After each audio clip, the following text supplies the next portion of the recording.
മധ്യവേനൽ അവധിക്ക് ശേഷം പുതിയ അധ്യയന വർഷത്തിന് തുടക്കം കുറിച്ച് നാളെ സ്കൂളുകൾ തുറക്കും. പ്രവേശനോത്സവത്തിന്റെ സംസ്ഥാനതല ഉദ്ഘാടനം നാളെ രാവിലെ മുഖ്യമന്ത്രി വി.ഡി. സതീശൻ നിർവഹിക്കും.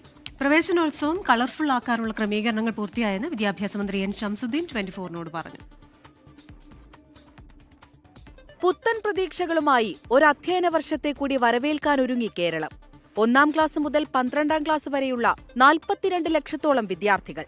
1ാം ക്ലാസ്സിൽ ഇത്തവണ 3 ലക്ഷത്തിലധികം വിദ്യാർത്ഥികൾ എത്തുമെന്നാണ് വിദ്യാഭ്യാസ വകുപ്പിന്റെ കണക്കുകൂട്ടൽ. 10 വർഷത്തിന് ശേഷം UDF സർക്കാർ നേതൃത്വം നൽകുന്ന പ്രവേശനോത്സവത്തിന്റെ സംസ്ഥാനതല ഉദ്ഘാടനം മുഖ്യമന്ത്രി വി.ഡി. സതീശൻ നിർവഹിക്കും. രാവിലെ 9:30-ക്ക് Thiruvananthapuram Pattom government model girls higher secondary സ്കൂളിലാണ് ചടങ്ങ്. പ്രവേശനോത്സവം കളർഫുള്ളാക്കാനുള്ള എല്ലാ ക്രമീകരണങ്ങളും പൂർത്തിയായെന്ന് വിദ്യാഭ്യാസ മന്ത്രി എൻ ശംസുദ്ദീൻ 24നോട്. ലക്ഷക്കണക്കിന് വിദ്യാർത്ഥിനികൾ കുരുന്നുകൾ ആദ്യമായി ജൂൺ 1-ന് സ്കൂളിലെത്തുകയാണ്. മറ്റു കുട്ടികളെ സംബന്ധിച്ചിടത്തോളം ഒരു ചെറിയ ഗ്യാപ്പിന് ശേഷം അവരും വീണ്ടും കളിചിരികളുടെ പഠനത്തിന്റെ മുറ്റത്തേക്ക് എത്തുകയാണ്.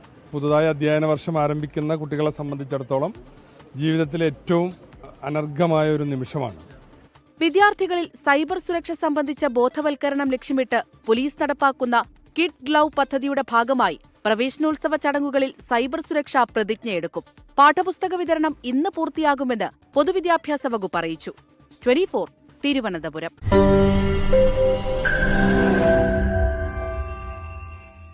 ലോകത്തെവിടെയായാലും ഏത് സമയത്തും 24 വാർത്തകളും ഓഗ്മെന്റഡ് റിയാലിറ്റി പാക്കേജുകളും എക്സ്പ്ലെയിനറുകളും വിശദമായി കാണാൻ ഞങ്ങളുടെ യൂട്യൂബ് ചാനൽ നിങ്ങൾക്ക് സബ്സ്ക്രൈബ് ചെയ്യാം.